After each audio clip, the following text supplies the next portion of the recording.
chances are you don't know how to grill, or you're going to be invited to a party this summer where they don't know how to grill. Don't worry, I got you. So first, what we're going to do is we're going to fill the grill with about 25% of charcoal.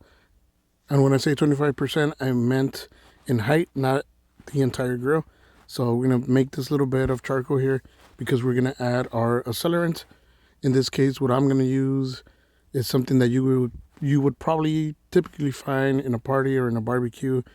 There's always that time where you are trying to start a fire and for some reason you can't find either a lighter, or b, a type of accelerant to start the fire without having to use lighter fluid. So what I'm going to use is a napkin. I'm going to twist it and I'm going to soak it in cooking oil. Now the reason I twist it, it's because the fire will take longer to travel, plus the cooking oil would also slow the flame down a little bit, prolonging the flame and therefore allowing the charcoal to catch on. Once I place it over the charcoal, I'm going to place more charcoal on top of it, so that way as it burns through the napkin, it makes contact with the rest of the charcoal, therefore catching the charcoal at the bottom on fire, and so the one on top. So I'm going to add a couple more pieces. The downside to mesquite is that there's a bunch of these little pieces, but there's also a benefit to it, and I will prefer this over the other briquettes, like the Kingsford type of charcoal. So once I place the charcoal over the top, I'm going to light the napkin. And as you can see, it's going to want to catch on pretty quick, but the oil will allow it to burn a little bit longer and also reach high temperatures. So once it's lit, you're going to be able to see the trajectory of the fire and how it's going to pretty much touch the charcoal. So you might want to adjust the charcoal if you want. I'm opening it here just so you can see the trajectory, but I'm going to put the charcoal right on top of that. So those little pieces that I was talking about, I like to add them to the flames. They will catch on a little bit quicker and they will help disperse the heat. So once we spread out the charcoal a little bit, those little pieces will help me out and catch other pieces on fire. There's a real good chance that your fire is actually going to start to kind of want to die down a little bit. There's another trick. You could add potato chips. If you're in a barbecue or you're throwing a party, you're hosting a party, there's a good chance there's chips around. And if there is, they're a good accelerant for fire. I'm going to show you here how quickly it burns. And it reaches high temperatures as well. So if you get a handful of these will help you as well. Look how quickly that catches. So just imagine a handful of that. It would quickly catch the mesquite on fire. However, it is a little bit short-lived. So I prefer the napkin over this. But if it's an emergency and you got chips, they will help. So the idea here is that there's enough gaps so that the smoke doesn't get trapped in there and doesn't choke the fire out. And I like to build something like a little mountain or a little mound of charcoal with all these gaps so that the air can flow right through it, and the fire, as it burns up, it catches the charcoal on top on fire, and the napkin at the bottom will make sure that the bottom catches on fire as well. So you can see here it's kind of choking up, but I blow on it a little bit and you can see the flame come back up. You might have to do this a couple times. Once you notice the charcoal is white like it is here, it means that the charcoal is actually catching on. So you might have to blow on it a couple times. The harder you're blowing, the more precise you are at a certain area in blowing, the faster it will catch on, the hotter it would burn. So I prefer this method over, I don't know, say like a lid, like blowing air with the lid or something like that, or a newspaper or cardboard. They still work, but I prefer to do it this way. Obviously, if you prefer like Kingsford, obviously that's a little bit easier. I just don't like the fact that there's chemicals in those products. And with mesquite, at least I know it's 100% wood. So as you can see here, I'm blowing on it so it can catch on. The harder, the faster I do it, the faster it will catch on and the hotter it will burn. There you go, you see that? That's pretty easy if you ask me. I like to start my fires with ocote, which is this pine wood that you see here. I'm gonna break this in half. This is a little too much for what we need here. So this pine wood is full of sap, and as soon as you turn it on, it catches on really quick, and it also burns really hot. So this is perfect to start your little mound of charcoal. You could find something similar in supermarkets. This particular piece or this type of wood, I bring it back from Mexico. So I like to have a stash here and there. So my fires are a little bit easier to start. You can put it in there. As you can see, it choked because there's too much smoke. But the beauty of this is that if you blow on it, it will catch on fire once again. See that? It catches on pretty quick and it burns pretty hot.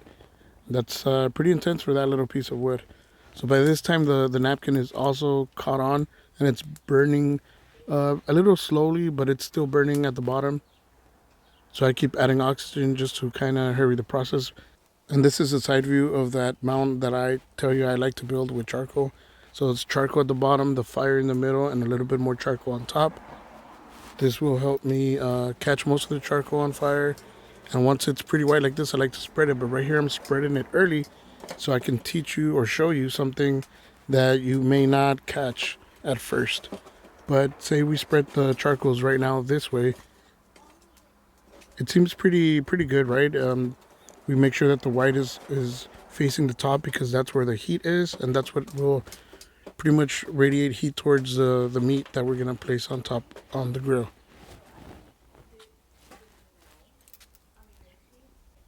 So once it's like that, I like to set up a hot spot, which is at a middle spot or a warm spot, and then a cold area, and then towards the container where we're storing the meat. So again, this is a safe area, a warm area, and a hot area.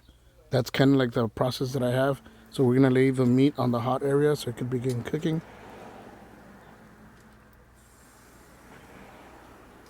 As you can see, I'm laying it right next to each other, and it's gonna start cooking unevenly. I don't know if you can tell here, but there's parts that are charred and some that aren't cooked all the way yet. This is what happens when it's uneven. So what I do is I remove it, I spread the charcoal a little bit more, and make sure that everything is really even. And if it's not even, I could wait another 5 minutes and make sure that the fire spreads a little bit more. But here it seems like it's pretty good to spread and it's ready to cook on. So the initial problem was that we spread it too soon and we spread it unevenly. But here it's much more even. As you can see here, there's a nice whole white area, and that means that that area is really hot. And you can see right next to it, it's still, the charcoal is still not white yet. So it's not hot, but it's kind of warm. So right here, the meat will cook much more evenly. And then it's going to allow us to move the meat to the warm area once it reaches the char or the color that we're looking for. So I'll put it on the warm area. It'll continue to cook here, but it won't flare up.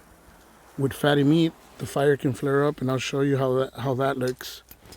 So just make sure you have those 3 areas when you set up your grill, because that way when you move the meat from the hot area, it opens up space for you to put the raw meat that you're going to cook, and you keep the other meat warm and still cooking.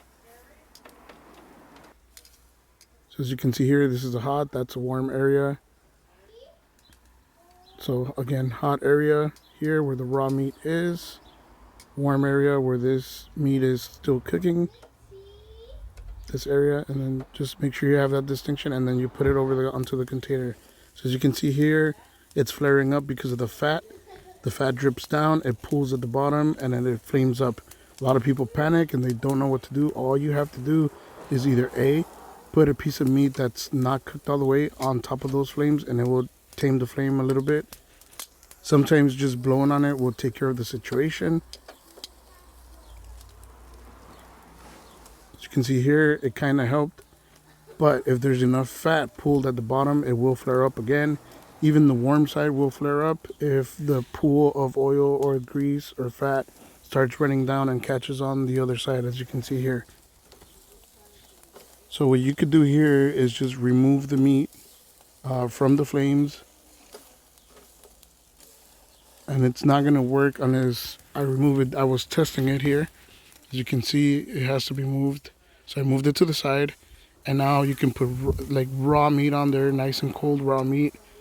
The marinade of the meat will help dampen that flame. As you can see here, that flame is gone. And now you cook that meat. And then the meat that you had on your warm side or on the safe area, you can go ahead and put in the container so it can rest. And that container is near the fire, keeping it warm enough but not cooking it anymore. So there you have it. Now you know how to grill. At least you know the basics of grilling. You know the safe area, the hot area. And now you're ready for summer grilling. Peace.